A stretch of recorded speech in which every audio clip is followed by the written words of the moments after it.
Mi rol en la sociedad, o la de cualquier artista o poeta, es intentar expresar lo que sentimos todos, no decir a la gente cómo sentirse, no como un predicador, no como un líder, sino como un reflejo de todos nosotros. La música, según Kaupman, consta de 3 planos esenciales para su completa asimilación: el musical, el sensual y el puramente expresivo. Este último, que como su nombre lo sugiere, es el elemento musical encargado de manifestar toda la carga ideológica del compositor, todos sus pensamientos y cosmovisión presentes durante la creación, componentes destinados a colaborar en la experiencia plena del hábil oyente.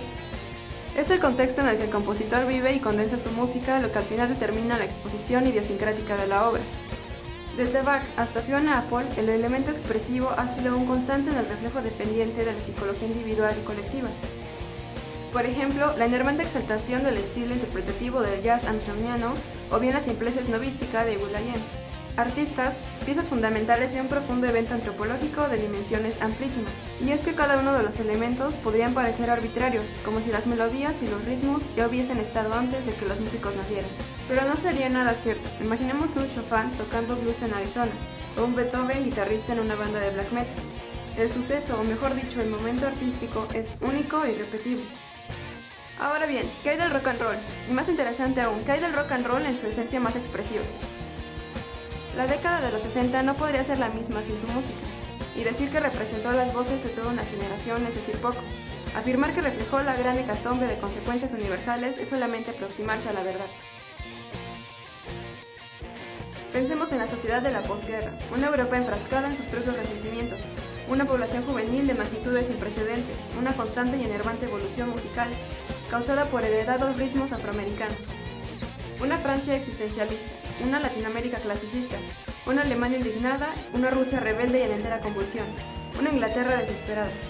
En conclusión, un conjunto de elementos para provocar un sentimiento de revolución en la generación más próxima, esa que, escuchando Don't Be Cruel o bien Words of Love, Summertime, por la vieja radio o el tocadiscos familiar, cambiaría el mundo porque este era demasiado inadaptado para ellos, con un poder difusivo rompefronteras. Lo que en otras palabras se pudiera resumir en el Woodstock del 69 en Estados Unidos o el Rocky Ruedas en México. Más importante aún, las mujeres. Si ya en la Segunda Guerra Mundial habían jugado un papel primordial para la victoria de los aliados, fue hasta mediados de los años 60 en que lograron desligarse de ese perfil que por más de 18 siglos habían tenido que soportar.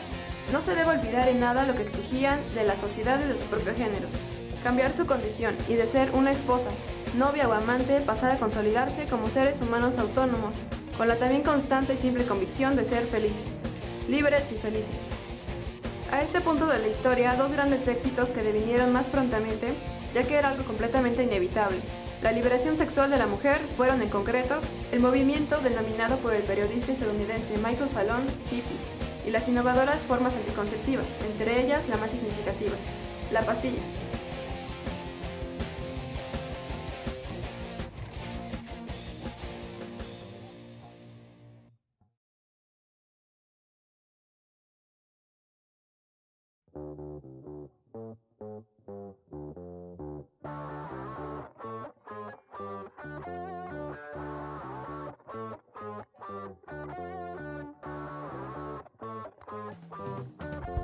La invención de la minifalda, el bikini de 2 piezas, los pantalones ajustados, el acto rebelde de las blusas sin sostén, el cabello suelto, las sandalias despreocupadas o la simple y llana conciencia de la virtud de la sensualidad. Fueron grandes progresos femeninos en una sociedad conservadoramente radical, religiosa y llena de tabús, un conglomerado en donde solo se tenían de 2 sopas.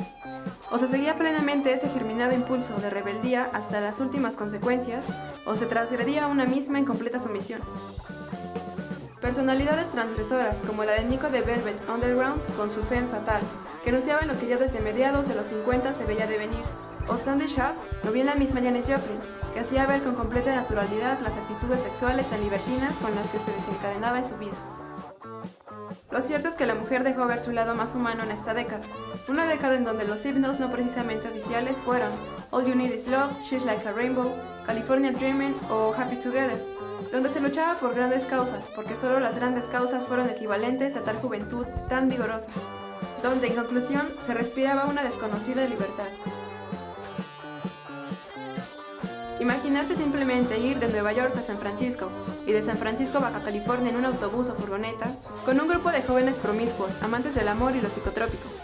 Bailar desnudos en la playa, drogados en completo éxtasis. Tal vez un agregado romántico del imaginario colectivo. No podría asegurarlo. Y Roger Daltrey, Jagger o Gracie Slick tampoco.